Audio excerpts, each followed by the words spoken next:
Let's talk. Giles Brown.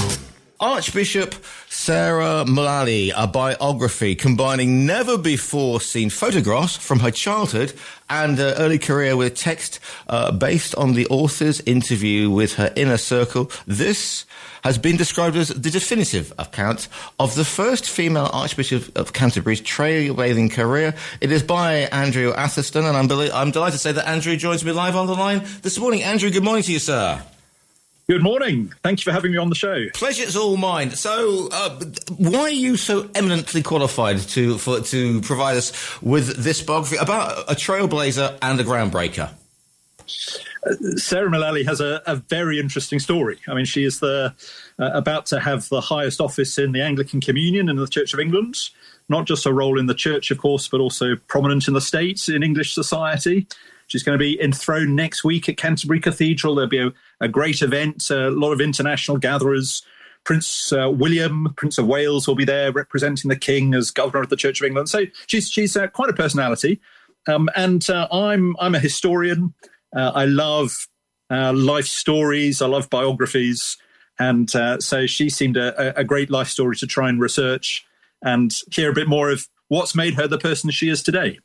And one of the things is, she comes to this position, and it couldn't be a more interesting, as the saying goes, may you live in interesting times. It couldn't be a more interesting times for the Anglican Church, religion in general, what role faith has, and also interfaith relationships and dynamics.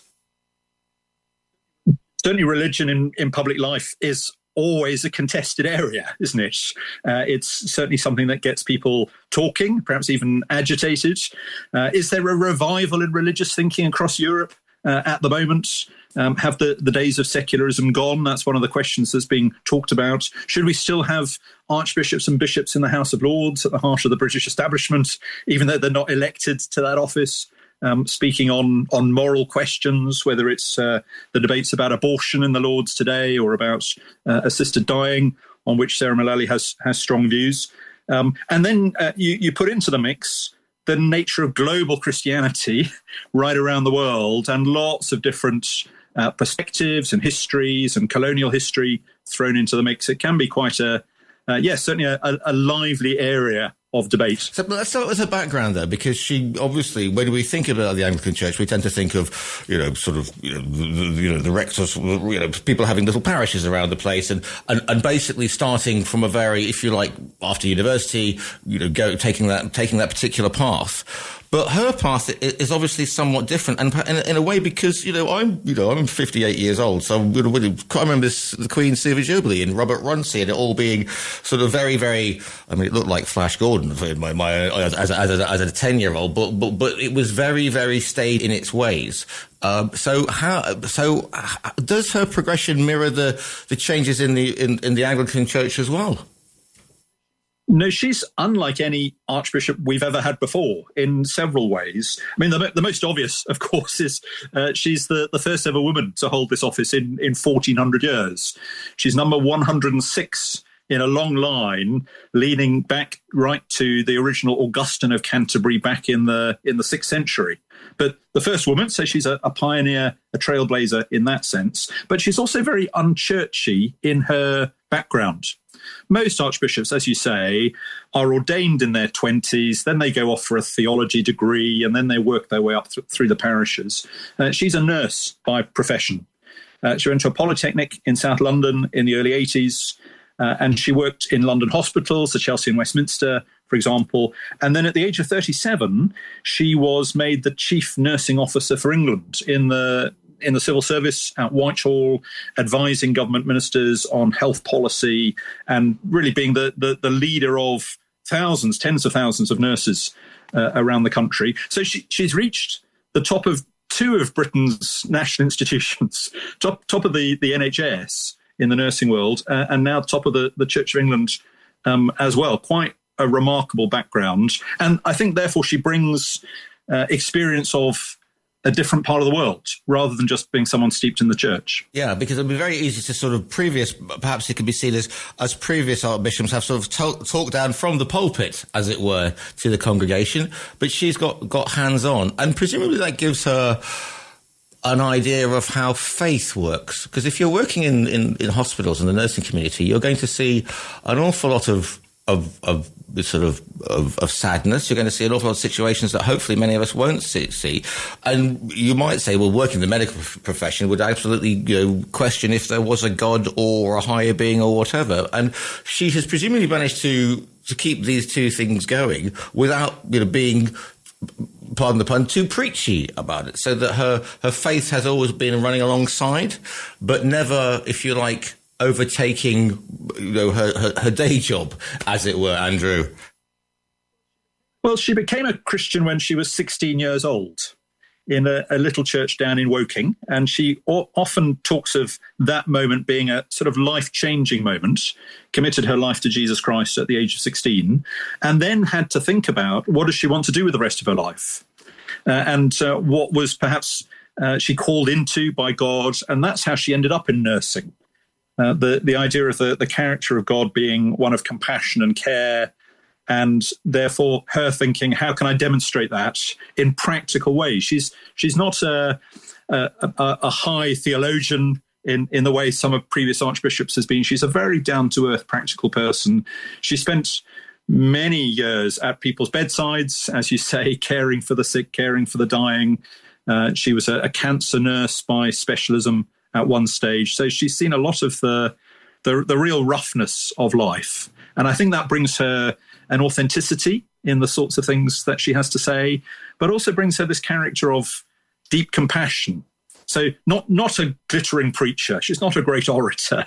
She's not going to sway crowds, but she is remarkable at being alongside people's bedsides, their sick beds, talking to them one-to-one, and real kindness and compassion. Many of her people I've interviewed for the book, that's one of the themes that keeps on coming through, Sarah's personal kindness that she learnt on the wards of London hospitals. So how does she sort of navigate her way through, if you like, the high church? Because you kind of think of Anglicans generally as being, there's an awful high church. There's a lot of people speaking down who've been to theological college, and it again, this is the first female Archbishop of Canterbury. So is she playing politics? Is she just very good and very convincing? Because she could have been sidelined or given another position somewhere. So how has she managed to work her way? Or has society changed so much that we needed an Archbishop of Canterbury who was a little more in touch with the flock? Well, I think that the down-to-earth nature, the ordinary nature of her story is part of its attraction. In some ways, of course, she's an extraordinary person, and she's achieved more in these two parallel careers than most could think of doing. So she clearly has very remarkable abilities, but there's also the kind of ordinariness of it. She didn't go to an elite school. She didn't go to an elite university. She was just part of a normal home, sixth form college, polytechnic, and sort of worked her way up along those sorts of lines. She does bring, though, an ability to relate in the public sphere. So she's perhaps a most familiar image on Remembrance Sunday, at the Cenotaph in Whitehall, as the Bishop of London, as the deans of the Chapels Royal, which are the royal peculiars around London. She's often the one taking that service. That's probably where people encounter her the most. Or she would be at major events in St Paul's Cathedral. So she's used to the pageantry. She can do it if she has to. But actually, she's most at home, I think, in smaller communities, talking with ordinary people unseen. Where she's spending this week is walking from London to Canterbury over 6 days before her installation. And she's going to be enjoying some of the English sunshine, which has arrived at last this week. But I think that's quite symptomatic of her. A walk is a slow pace. She's not rushing. It's not great razzmatazz. She's not doing a great national tour. She's just walking 12 miles a day, chatting to people as she goes, noticing the countryside, praying with small groups of Christians as she meets them, talking with passers-by. And I think there's a lovely normalness to that you wouldn't normally identify with a public celebrity. You see, this is great that she's good in small groups, and faith is a very personal. Faith is a very personal experience. Hopefully, it is between you and whatever you tend to believe in. But what might worry people is the fact that she's about to be thrust into one of the major sort of religious posts in the world, and we have interesting situations with interfaith relationships, obviously, because certain groups are trying to hark back to their imagined Middle Ages with Muslims against Christians, blah, blah, blah. There have been scandals. There is a marked rise in spirituality, but there's also a marked rise in what you might call some Christian movements that are perhaps a little more militant in their interpretation of the readings of both testaments. Is she going to be able to, is that sort of bedside manner going to be able to cut it, do you think, Andrew, in this, and again, we have had scandals across all faiths at the moment, because she's going to come into the firing line, isn't she, when she takes up this position? Well, she spent the last 8 years as Bishop of London, which is a very diverse city in all sorts of ways. I mean, it's diverse economically. There's more millionaires in London, I think, than any other city in the world, and yet also sort of great poverty all mixed in together. You've got lots of immigration. You've got lots of inequality. You've got lots of different groups from different parts of the world all merging in this great capital city. So she's used to that. I think she enjoys the diversity. She's worked a lot with the major faith groups in London. Think of the huge Hindu temple in London, the East London Mosque. I mean, these are significant buildings in Europe. There they are in her diocese, and she's good at building dialogue there. Of course, one of the things that she's tried to do is to diversify the face of the church. So she's worked really hard on this. She'll notice that often in church congregations, there's a great mix of people. She was part of a congregation with lots from the Caribbean and the Windrush generation, quite a few coming in from West Africa and Nigeria, lots in the pews. But actually the face of the leadership of the church was, I suppose, old white English. Yeah. And one of the things she's tried to say is the leadership of Christian communities needs to represent the body of those communities. And she's worked quite hard on that. She did the same in the NHS, where she was noticing that black nurses often found it difficult to find promotion because some of the attitudes within the Department of Health. She worked quite hard to change that. She's done the same in the church. And I think globally, the number of Christians around the world are again, Africa is a major growth area for Christian faith. Think of Southeast Asia, China, Singapore, let alone South America, where Pentecostalism and other faith groups are burgeoning. And I think one of the things she'll be alert to is not being just an English leader in a palace by the River Thames. Even though she has a global reach, she will want to diversify the leadership and bring in more voices. I think she'll be much more consensual than some of our previous leaders have been. And that could mark a really interesting period as well between the two palaces, if you like, because obviously her relationship with the royal family and Charles, who's got his views on spirituality, but also, the Prince and Princess of Wales, they could work very, very closely together. And and again, excuse the pun, but they could all be singing off the same hymn sheet, Andrew. Well, that will be interesting to see what develops. I don't think in national life we're expecting any of the major events that we've had over the last few years. When Justin Welby was Archbishop, he oversaw the funeral for the Duke of Edinburgh, and then the Queen herself, and then a coronation service, which was a massive event. There were royal weddings. You remember Harry and Meghan in Windsor Castle. There have been baptisms, all of these sorts of things. I think over the next 5 or 6 years, we don't really expect those in British national life. So I think Sarah Mullally will have a quieter time of it. But you're right, being located in London, does give her opportunities to build those relationships quite closely. Remarkably, the hospital in which she trained as an 18-year-old nurse is St Thomas's Hospital in Lambeth. Yep. Just across the river from the Houses of Parliament. And now at the age of 64, that was her at 18. At 64, she's moving into Lambeth Palace, which is literally 100 yards from St Thomas's Hospital.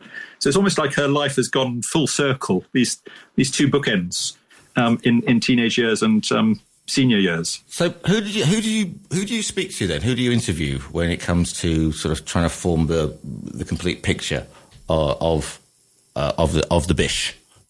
It was a bit of a mad book to try and write because she was only announced on the 3rd of October and we wanted to publish in time for her installation next week. So it was a very rapid, intense period of research and writing. I tried to speak with as many of her friends and colleagues as I could. So that would be people from her youth group and school when she was a teenager through to fellow nurses, and senior civil servants. So another chief nursing officer, a former head of the NHS.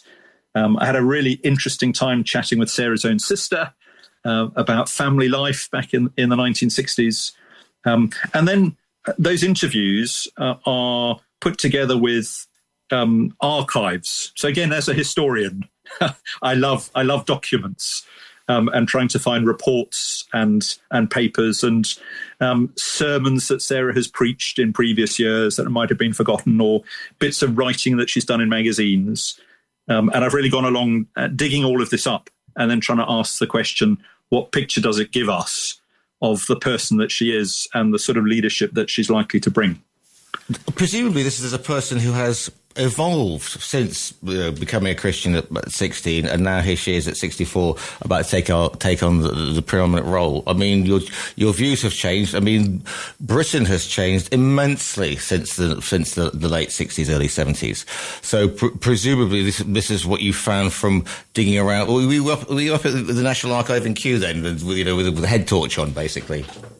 that sort of thing. Yes, buried in a few local parish church basements, and the London archives and cathedral archives and those sorts of things. Yes, certainly she has evolved as every human being does. From teenage years into her 60s, you would expect that she's matured in various ways. She has grown, especially in her emphasis upon inclusion and care for marginalised communities. This has been a really big theme, and it's becoming a bigger and bigger theme, I think, in her later years. She speaks often of the encounters of Jesus in the Gospels and the New Testament with people on the edges. And you remember some of those New Testament accounts where Jesus criticises the religious, criticises those who seem to know their theology, but are excluding people from the community. Yeah. And he welcomes them in. And Sarah Mullally has taken that to heart, and she's tried to say, well, what would those ancient examples apply to modern Britain in the 2020s? What does that look like?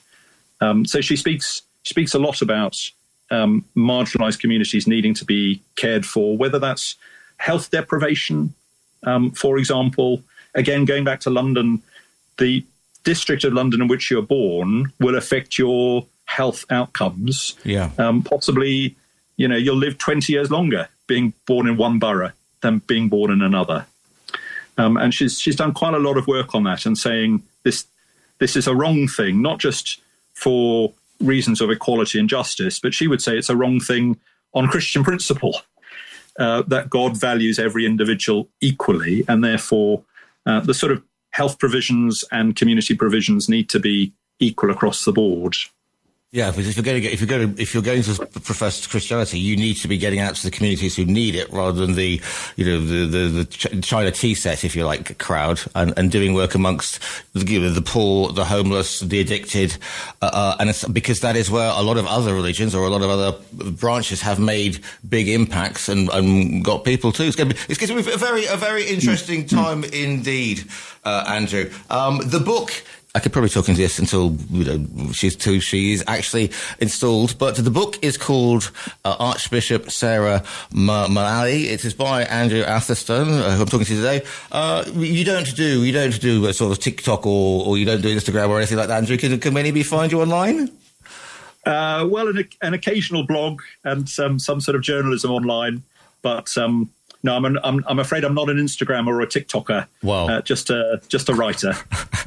Well, listen, congratulations with the book. Listeners, you can go to our own virtual bookstore, click on the front cover, and the book will be winging its way to you. The book is all about our future Archbishop Sarah Mullally. It's by Andrew Atherstone. Andrew, thank you so much for your time today. That's a pleasure. Nice to talk.